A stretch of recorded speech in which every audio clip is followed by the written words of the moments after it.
तो एपिसोड शुरू होता है कावाकी के एक बैडएस लुक के साथ, जहाँ पर कि इशिकी कावाकी को देखकर थोड़ा सा मुस्कुराते हुए तुरंत ही उसके ऊपर रश करता है। लेकिन हमारा कावाकी उसके ऊपर खातून गोकाकु नो जुत्सु से हमला कर देता है। लेकिन ऑफ कोर्स इशिकी को उससे कुछ नहीं होता और वो कावाकी को पकड़ लेता है। जिसके बाद इशिकी कावाकी से कहता है कि तुम क्या सोच रहे हो, तुम शिनोबी बन सकते हो। तो उसके रिप्लाई में कावाकी कहता है कि नाना दाइमे ने मुझे अपना स्टूडेंट बनाया है और उन्होंने कहा है कि मैं बन सकता हूँ। लेकिन इशिकी कहता है कि तुम शिनोबी क्या, तुम तो कुछ भी नहीं बन सकते, तुम मेरे वेसल हो, बस यही तुम्हारी डेस्टिनी है। लेकिन कावाकी कहता है कि मेरे पास पहले जीने के लिए कोई भी रीजन नहीं था, लेकिन अब मेरे पास जीने के लिए रीजन है। और इशिकी कहता है कि थैंक्स, तुम्हारे उस बॉन्ड की वजह से तो मैं तुम्हें यहाँ पर ला पाया हूँ। जिसके बाद इशिकी कावाकी को गले से पकड़कर उठाकर उस पर कारमा लगाने में सक्सेसफुल रहता है। जिसके बाद कावाकी पर कारमा लग जाता है और जिसके बाद इशिकी का बॉडी भी क्रम्बल डाउन होने लगता है। पहले उसके उंगलियां टूटने लगती है और वो कहता है कि शायद मेरा लाइफ अब खत्म है, अब मैं शांति से एक नींद में जा सकता हूँ। लेकिन तभी आता है कहानी में एक बड़ा वाला ट्विस्ट। कावाकी का कारमा अचानक से वैनिश होने लगता है, जिस बात से इशिकी भी काफी ज्यादा हैरान हो जाता है। जिसके बाद कावाकी कहता है कि क्या तुम हमें इतना बताने की तकलीफ कर सकते हो कि तुम्हारे पास अब कितना टाइम बचा हुआ है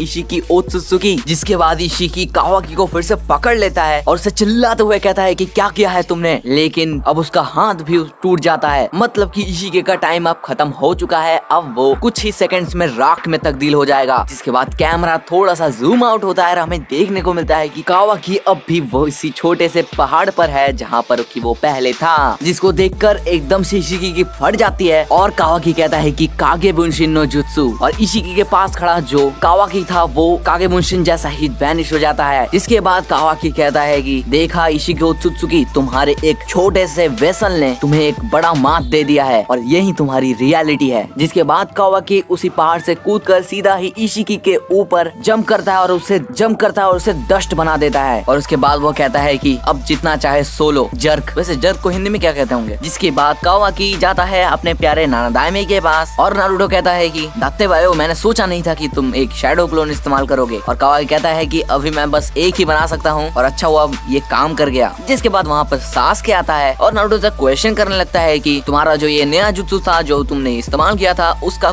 जरूर कोई रिस्क तो जरूर होगा। जिसके बाद नारुतो कुछ बोलने जा ही रहा होता है, लेकिन तभी बोरुटो आकर तुरंत ही सास्के के रिनेगन पे कुना स्टैप करके उसका रिनेगन ही तबाह कर देता है। Sad news for Sasuke, because अब उसका रिनेगन कोई भी काम कर नहीं रहा है। और नारुतो चिल्लाता है कि बोरुटो क्या कर रहे हो तुम। जिसके रिप्लाई में बोरुटो मतलब कि उसके बॉडी पे कंट्रोल ले चुका मोमोशिकी कहता है कि मैंने कभी सोचा भी नहीं था कि तुम लोग इशिकी ओत्सुत्सुकी को मार दोगे, लेकिन मैंने तुम्हारे उस ट्रांसपोर्टेशन निंजत्सु को तबाह कर दिया। और नारुतो कहता है कि मोमोशिकी क्या ये तुम हो। जिसके बाद मोमोशिकी कहता है कि मैंने सेकेंड टाइम इस बॉडी में एक मैनिफेस्टेशन लिया है। जिसके बाद कावाकी कहता है कि मजाक बंद करो बोरुटो। तो उसके रिप्लाई में मोमोशिकी कहता है कि तुम अब बिल्कुल ही फ्री हो कावाकी, इशिकी ओत्सुत्सुकी का पूरा सोल अब थॉरोली एक्सटिंग्विश हो रहा है, तुम हंस क्यों नहीं रहे हो। तो उसके रिप्लाई में कावाकी कहता है कि बोरुटो मुझे पता है कि तुम अंदर ही हो, मुझे सुनो, उसे तुम्हारे बॉडी को कंट्रोल करने मत दो। जिसके बाद उधर से नारुतो कहता है कि मोमोशिकी तुम्हारे पास अब कुछ भी नहीं रहा टेंटेल्स को खिलाने के लिए, इसी वजह से तुम अब कोई भी चाकरा फ्रूट ग्रो नहीं कर सकते कभी भी। जिसके रिप्लाई में मोमोशिकी कहता है कि क्या तुम्हें सच में ऐसा लगता है। जिसके बाद कावाकी अपना पूरा दम लगाकर बोरुटो यानी कि मोमोशिकी पर हमला करता है, लेकिन मोमोशिकी उसको डॉज कर लेता है और उसी पर शूरिगेन्स फेंकता है, लेकिन वो शूरिगेन्स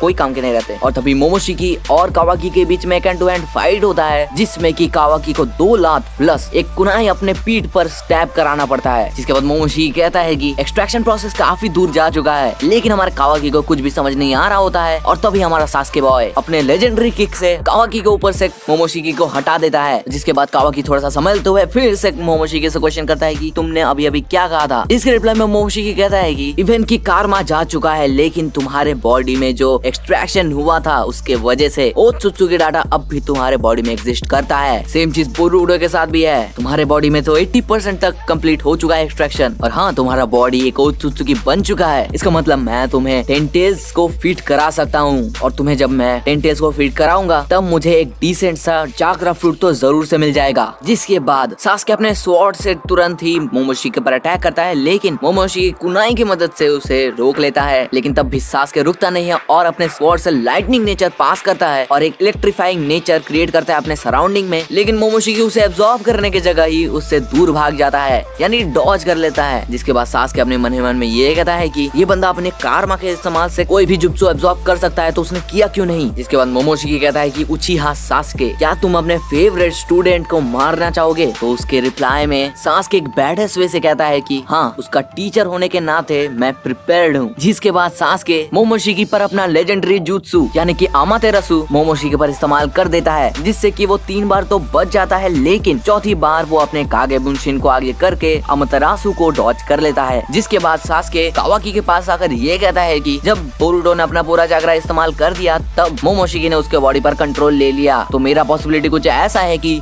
अगर हम लोग बोरुटो का चक्रा फिर से रिस्टोर कराने में कामयाब रहते हैं तो शायद बोरुटो फिर से अपना कॉन्शियसनेस रीगेन कर पाएगा। लेकिन कावाकी क्वेश्चन करता है कि क्या प्रूफ है। तो उसके रिप्लाई में सास्के कहता है कि कारमा, वो चाहता तो कभी भी जुत्सु को एब्जॉर्ब कर लेता, लेकिन उसने नहीं किया, शायद क्योंकि अगर वो करता तो शायद उससे बोरुटो का चक्रा फिर से रिस्टोर हो जाता। जिसके बाद मोमोशिकी जो कि एक पत्थर के पीछे ही होता है वो कहता है कि शायद उस उचिहा ने पता लगा लिया होगा कि अगर मैं जुत्सु एब्जॉर्ब करता हूँ तो बोरुटो का कॉन्शियसनेस फिर से आ जाएगा, मैं अपना गार्ड डाउन नहीं कर सकता हूँ, लगता है मुझे अब उसे इस्तेमाल करना ही होगा। जिसके बाद सास्के कावाकी को प्लान समझा रहा होता है कि मैं बोरुटो पर एक डायरेक्ट अटैक करूंगा और तुम फायर स्टाइल से कोई भी जुत्सु इस्तेमाल करना, तो उसके पास कोई चॉइस नहीं बच जाएगा उसे एब्जॉर्ब करने के अलावा। लेकिन तभी बोरुटो का एक रासेंगान आकर सास्के के पेट पर एक डायरेक्ट कॉन्टैक्ट बनाकर उसे नॉक डाउन कर देता है और सास्के कहता है कि ये एक वैनिशिंग रासेंगान है, मानना पड़ेगा। मोमोशिकी समझदार है। जिसके बाद मोमोशिकी कहता है कि मैंने ये वाला जुत्सु पहले भी खाया है, ये जुत्सु काफी वीक है एक मॉर्टल को मारने के लिए, लेकिन फिर भी अगर ये वाइटल पॉइंट पे लगता है तो काफी पेनफुल होता है। जिसके बाद सास्के कावाकी को भागने कहता है, लेकिन मोमोशिकी कहता है कि भागने से कुछ नहीं होगा, तैयार हो जाओ टेंटेल्स के द्वारा खाने के लिए। जिसके बाद कावाकी थोड़े बहुत बोरुटो के मेमोरीज को याद करता है, जहाँ पर वो उसे ये बता रहा होता है कि हम दोनों ब्रदर्स हैं और तुम अकेले वकेले कुछ नहीं हो, हम तुम्हारे साथ ही हैं। और ये सब याद करते हुए कावाकी एक अनबिलीवेबल सा मूव ट्राई करता है जिसमें कि वो खुद के ही बॉडी पर आग लगा देता है, जबकि मोमोशिकी उस पर स्पेस टाइम निंजत्सु ट्राई करने की कोशिश कर रहा होता है। और ये सब देखकर मोमोशिकी काफी ज्यादा घबरा जाता है कि ये क्या गधा है, ये क्या